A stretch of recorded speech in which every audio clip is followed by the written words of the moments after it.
بلکہ میں تو آپ کے اس چینل کی وساطت سے ناظرین سے کہوں گا کہ آپ لوگ قیام اللیل میں اپنے اسمارٹ فون کے اندر اس کو ایئر فلائٹ موڈ میں لگا کے ترجمے والا قرآن بھی پیرلل میں کھولیں، اوپر عربی نیچے اردو ترجمہ، اور دل میں اس کو ساتھ ساتھ پڑھیں، اور یہ سنت ہے۔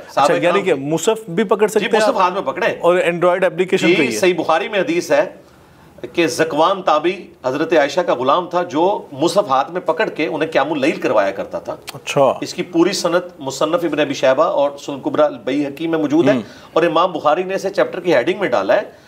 اور مصنف ابن ابی شیبہ میں تو صحابہ کا یہ بھی عمل ملتا ہے کہ وہ پیچھے مصحف پکڑ کے غلطیاں بھی نکالا کرتے تھے پڑھنے والے کی، اور کنسنٹریشن آج بھی آپ ذرا دیکھیں حرمین کے اندر لوگوں نے وہ عربی جانتے ہیں اس کے باوجود مصحف پکڑا ہوتا ہے، اس کا فائدہ یہ ہوتا ہے کنسنٹریشن لوز نہیں ہوتی آپ کی، آپ الفاظ کو دیکھتے رہتے ہیں۔ اور ہمارے لیے تو زیادہ ضروری ہے کہ اردو ترجمے والا قرآن نیچے کھلا ہو، پیرلل میں آپ دل میں وہ نیچے ترجمہ بھی دیکھتے جائیں، اور 1 مہینے کے اندر پورا قرآن گو تھرو ہو جائے گا۔ بالکل ٹھیک۔ البتہ یہ سپیڈیں مارنا کہ ہم نے قرآن مکمل کرنا ہے اور ایک لفظ بھی سمجھنا ہے، یہ تو قرآن کے اوپر ظلم ڈھانے والی بات ہے۔ قرآن کی تحریف ہو جاتی ہے، الفاظ بھی پورے ادا نہیں ہوتے، اس لیے تھوڑا پڑھ لیں لیکن اس کو پڑھیں ترتیل کے ساتھ۔ رہا یہ جو آخری طاق راتوں میں، اس کو قیام اللیل سے الگ کر کے نا، جس طرح اہل حدیث کی مساجد میں بڑا اچھا ہے کہ وہ آخری پیر میں اٹھ کے نا وہ رکھتے ہیں الگ سے 8 تہجد کی ادا کرتے ہیں، جس نے رات کو قیام اللیل نہیں کیا وہ صبح شامل ہو جائے، یا جس نے اس میں شامل ہونا ہے وہ رات والا چھوڑ دے، کیونکہ جو روٹین کے بچارے مزدور پیشہ لوگ ہیں ان کے ساتھ تو آپ یہ نہ کریں کہ آپ قیام اللیل چھین لیں کہ وہ بچارے اب اس مسجد میں گئے اور آگے قیام اللیل ہو رہا ہے 5 گھنٹے کا، بھائی وہ تو 1.5 گھنٹہ نکال کے آئے، تو ان کی آپ ڈسٹربنس ان کے لیے الگ کرتے ہیں، ان کے لیے علیحدہ کرتے ہیں۔ حرمین میں بھی آپ دیکھیں، اچھا پھر وہ رکعت والا کدھر جائے گا؟ کچھ کہتے ہیں کہ 20 پڑھنی، کچھ کہتے ہیں 8 پڑھنی، تو پھر رکعت زیادہ نہیں ہو جائیں گی؟ رکعت زیادہ بھی اگر ہو جائیں تو اس میں کوئی حرج نہیں ہے۔ میں نے یہ پہلے کہا نا کہ وہ رات والا نہ کرے، صبح کے وقت کر لے، اگر کوئی دونوں کرنا چاہتا ہے وہ بھی کر لے۔ اس کو سپورٹیو حدیث ہے ابو داؤد کے اندر سیدنا طلق ابن علی کی کہ وہ کسی گاؤں میں گئے ہوئے تھے، وہاں انہوں نے قیام اللیل کروایا، جب واپس گاؤں میں آئے تو ابھی ان کے مقتدی انتظار کر رہے تھے، ان کا حضرت ہم تو آپ کے انتظار میں بیٹھے ہیں، آپ نے ہمیں قیام کروانا ہے۔ آپ ذرا صحابہ کرام کا شوق دیکھیں نماز کا، اتنی دیر تک انتظار کر رہے ہیں، یہاں تو امام 5 منٹ لیٹ ہو جائے تو وہ سیکھ پا ہو جاتے ہیں۔ اچھا پھر حضرت طلق ابن علی نے ان کو قیام اللیل کروایا، حالانکہ خود ایک جگہ کروا کے آئے تھے، تو اگر 8 بھی پڑھی تھی تو 16 تو ہو گئی نا۔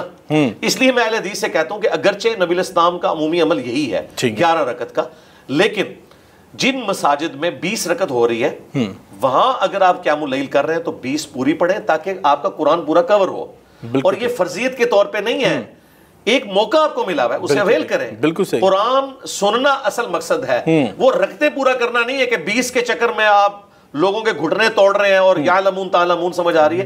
20 بھی پڑھنی ہے تسلی سے پڑھیں۔ میں نے تو دیکھا ہے کہ پاکستان میں سب سے بیسٹ اگر قیام اللیل کا کوئی اہتمام کرتا ہے تو اہل حدیث ہے، ان کی 8 رکعت بھی 1.5 سے پونے 2 گھنٹے میں ختم ہوتی ہے، اور ایک ایک لفظ سمجھ آتا ہے، اور سنت کے بھی قریب ہے یہ، پلس یہ کہ آپ کو قرآن سمجھ آ رہا ہے۔ لیکن اگر حنفیوں کی مسجد میں بھی کوئی جاتا ہے، دیوبند اور بریلویوں کی مسجد میں، وہاں پہ بھی بڑے اچھے قاری موجود ہیں جو آہستہ قرآن پڑھتے ہیں، تو وہاں پھر آپ 20 رکعت پڑھ کے نکلیں۔ مسئلہ وہ رکعت کا نہیں ہے، مسئلہ ہے کہ قرآن سننا ہے، تو بہتر ہے آپ سنیں، پورا قرآن کور کرنا سنت اس اعتبار سے ہے کہ بخاری مسلم ہے کہ حضرت جبرائیل علیہ السلام نبی الاسلام کے ساتھ دورہ قرآن رمضان شریف میں کیا کرتے تھے، لیکن یہ واجبیت یا فرضیت نہیں ہے۔ 1 مہینہ جو قرآن کے ساتھ مخصوص ہے، ایٹ لیسٹ اس قرآن کا اتنا اہتمام حق ہے۔ بالکل ٹھیک ہے۔ اچھا آپ نے اہل حدیث کی بات بھی کی، دیوبند کی بات بھی کی، بریلوی مکتب فکر کی بات بھی کی قیام اللیل کے حوالے سے، تو اہل تشیعوں کے ہاں قیام اللیل کا کنسیپٹ نہیں ہے؟ اگر آپ کا کیمرہ وزن اٹھائے تو میں آپ کو یہ بتاؤں کہ اہل تشیع کا جو قیام اللیل والا معاملہ ہے وہ تو سنت کے سب سے زیادہ قریب ہے۔ اچھا جی، وہ اس لیے کہ نبی الاسلام نے بخاری مسلم میں آتا ہے کہ 3 دن کے بعد قیام اللیل چھوڑوا دیا، باجماعت نہیں، جی باجماعت، اور کہا کہ اپنے گھروں میں ادا کرو۔ اہل تشیع گھروں میں قیام اللیل کا اہتمام کرتے ہیں۔ اچھا وہ اس بات کے قائل ہیں کہ نفلی عبادت گھر میں زیادہ افضل ہے؟ عبادت ہے وہ افضل ہے۔ دیکھیں نا، وہ میں نے اس لیے کہا تھا نا کہ آپ نے اس مقدمے کو سمجھنا ہے، وہ قیام اللیل کے خلاف نہیں ہے، وہ کہتے ہیں رات کو کریں، پوری رات کریں۔ اب دیکھیں ہمارے ہاں بخاری مسلم تو اہل تشیع کی نہیں ہے نا، اہل سنت کی کتاب ہے۔ بخاری مسلم میں نبی الاسلام غضبناک ہو گئے صحابہ کرام کے اوپر کہ بھی میں نے تمہیں کہا گھروں کو پڑھو، گھروں میں جا کے پڑھو۔ اچھا اسی وجہ سے بخاری مسلم میں آتا ہے حضرت ابو بکر کے دور میں بھی قیام اللیل لوگ گھروں میں کرتے تھے، یا کوئی مسجد میں ٹولیوں کی شکل میں کرنا چاہتے تو وہ کرتے تھے، یہ اوبلیگیٹری نہیں تھا۔ حضرت عمر کے بھی شروع کے دور میں ایسا تھا. پھر حضرت عمر نے دیکھا کہ لوگ ٹولیوں کی شکل میں مختلف اماموں کو لے کے کھڑے ہوئے ہیں, ظاہر سب کو مسجد کے اندر منتشر ہو کے, تو انہوں نے کہا کہ آپ اتنی ساری جماعتیں نہ کریں, ایک امام میں مقرر کرتا ہوں. ٹھیک. ابی ابن کعب اور تمیم داری, یہ 2 بندوں کی ڈیوٹی لگائی. اور الموطا امام مالک میں آتا ہے کہ ان کو کہا کہ 11 رکعتیں پڑھاؤ, 8 قیام اللیل کے اور 3 وتر. بخاری میں صرف اتنا ہے کہ ان دونوں کی ڈیوٹی لگائی. اور پھر اگلے دن جب آئے تو دیکھا کہ ایک امام ہے اور سب لوگ اس کے پیچھے نماز پڑھ رہے ہیں. سیدنا عمر, انہوں نے خود نہیں نماز پڑھی, وہ وہاں سے ایک جملہ بولتے ہوئے چلے گئے کہ اس سے بہتر مرد کی وہ نماز ہے جو رات کے آخری پہر میں گھر میں پڑھتا ہے. حضرت عمر خود قیام اللیل گھر میں کرتے تھے, یہ افضل ہے. لیکن ہم کہتے ہیں جسے قرآن نہیں آتا, پڑھنے کا شغف بھی نہیں ہے, تو گھر میں یہ تو نہیں آپ نے سورتوں کے ساتھ پڑھنا ہے, تو آپ امام کے پیچھے پڑھیں. وہ جامع ترمذی میں حدیث ہے, جس نے امام کے ساتھ قیام کیا اسے پوری رات کے قیام کا ثواب ملے گا. وہ فضیلت اپنی جگہ. میں بھی مسجد میں ہی اہتمام کرتا ہوں قیام اللیل کا الحمدللہ, اس اعتبار سے کہ مجھے قرآن سننے میں مزہ آتا ہے کہ کوئی قرآن پڑھ رہا ہو. میں خود پڑھوں تو ظاہر ہے وہ ایک زیادہ تردد ہے, اس کی بجائے میں سنتا ہوں, میں اس کو انجوائے کرتا ہوں.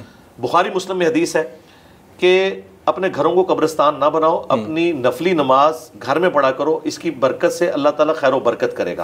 اور ایک اور حدیث ہے بخاری اور مسلم دونوں میں, نبی اسلام نے فرمایا کہ مرد کی سب سے افضل نماز فرض کے بعد وہ ہے جو اپنے گھر میں نفلی ادا کرتا ہے. ٹھیک ہو گیا. اور ایک اور حدیث وہ بھی بخاری مسلم ہے کہ گھر میں نماز ادا کرنا نفلی مرد کے لیے میری مسجد نبوی میں بھی نماز پڑھنے سے افضل ہے. مجھے بتائیں ایسا بڑی کیا بات ہے. تو قیام اللیل اگر کوئی اپنے گھر میں کروا سکتا ہے, اسے قرآن آتا ہے, اپنی فیملی کے ساتھ کرے, بہت افضل ہے. بالکل ٹھیک ہے. اچھا, خواتین کی اگر بات کریں, خواتین کا مسجد میں آنا اور مردوں کے ہاں جس طرح مرد نیچے تراویح کی نماز ادا کر رہے ہیں تو خواتین اوپر والے بلائی منزل میں ہو جائیں یا پیچھے والی سائڈ پہ ہو جائیں, تو یہ زیادہ افضل ہے کہ خواتین گھر میں اپنی تراویح کی نماز مکمل کریں؟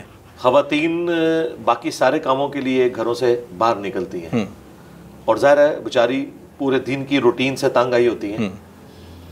تو میں تو بھائیوں کو یہ مشورہ دیتا ہوں کہ روزانہ ایک دفعہ موٹر بائک کے اوپر یا گاڑی کے اوپر اپنی بیویوں کو گھر سے باہر نکالیں تو آپ کی فیملی کے جو آدھے جھگڑے ہیں وہ ختم ہو جائیں گے. کیونکہ وہ جو انہوں نے غصہ نکالنا ہے نا, وہ آپ کے ماں باپ کے سامنے تو نہیں نکالیں گی, تو موٹر بائک پہ پیچھے بیٹھے ہوئے نکال لیں گے.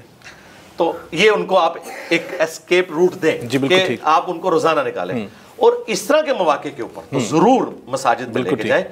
اب پاکستان میں اہل حدیث اور حرمین کو دیکھا دیکھی حنفیوں نے بھی اہتمام شروع کیا ہے, خصوصاً ہمارے بیریئر ٹاؤن میں ڈیفنس کے اندر. وہاں پہ اگرچہ زیادہ تر مساجد حنفیوں کے پاس ہیں, دیوبند اور بریلویوں کے پاس, لیکن انہوں نے بھی عورتوں کا اہتمام شروع کیا. اہل حدیث تو شروع سے کر رہے تھے.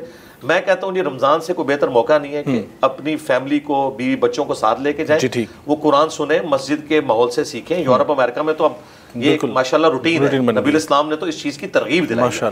وہ عام دنوں میں جو ایک چیز ہے نا کہ عورت کی نماز فرض گھر میں افضل ہے, لیکن وہاں پہ بھی بخاری مسلم ہے, نبی اسلام نے کہا کہ مسجد میں جانے سے نہیں آپ روک, منع نہیں کیا. ہاں, جہاں پہ اندیشہ ہو کوئی فتنے کا, جس طرح آج کل ویڈیو کیمرے کا فتنہ, سیکیورٹی ایشوز ہیں, وہ ایک الگ بات ہے.